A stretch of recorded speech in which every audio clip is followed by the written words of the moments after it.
জেলা পর্যায়ের নেতৃবৃন্দ এবং উপজেলা পর্যায়ের নেতৃবৃন্দ, সংগঠনের প্রাণ উপস্থিত কর্মী ভাইরা, আসসালামু আলাইকুম ওয়া রাহমাতুল্লাহ। সম্মানিত ভাইরা, জুলাই বিপ্লবের রক্তের মধ্য দিয়ে আমরা আবার দ্বিতীয় স্বাধীনতা পেয়েছি। আমরা যে ৭১-এর স্বাধীনতা পেয়েছিলাম সেটা মূলত একটা ভূখণ্ড পেয়েছিলাম, আসলে বাস্তবে আমরা স্বাধীন হতে পারিনি।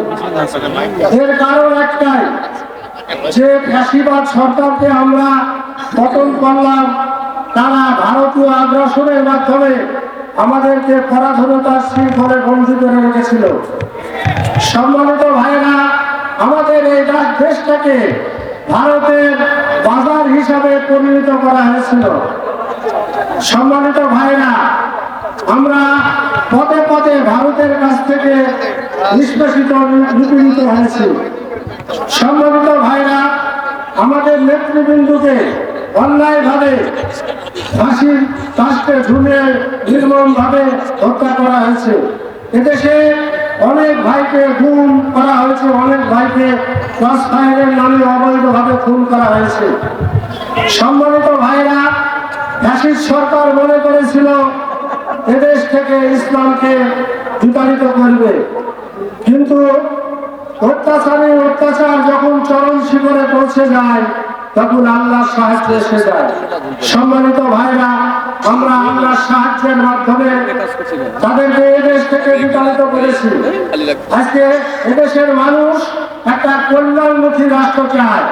এদেশের মানুষ মুখে মুখে কথা বলছে এখন যে আমরা সততার ভিত্তিতে একটা দেশ পরিচালিত হোক, এরকম শাসক আমরা চাই। সম্মানিত ভাইরা, আমাদের সুযোগ এসেছে এদেশে একটা কল্যাণমুখী রাষ্ট্র পরিচালনা করার, আর এই দায়িত্ব আপনাদের উপরে নির্ভর করছে যে এদেশে ইসলামী রাষ্ট্র প্রতিষ্ঠা করার জন্য। সম্মানিত কর্মী ভাইরা, আমাদের সুযোগ এসেছে, আমরা আর বসে থাকবো না।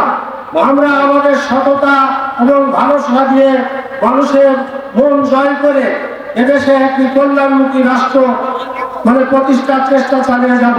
আমি আর কথা বাড়াবো না। সম্মানিত ভাইরা, আপনারা সকলকে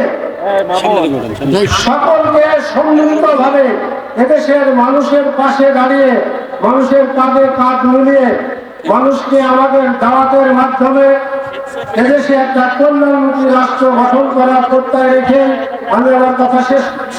আসসালামু আলাইকুম ওয়া রাহমাতুল্লাহি ওয়া বারাকাতুহু।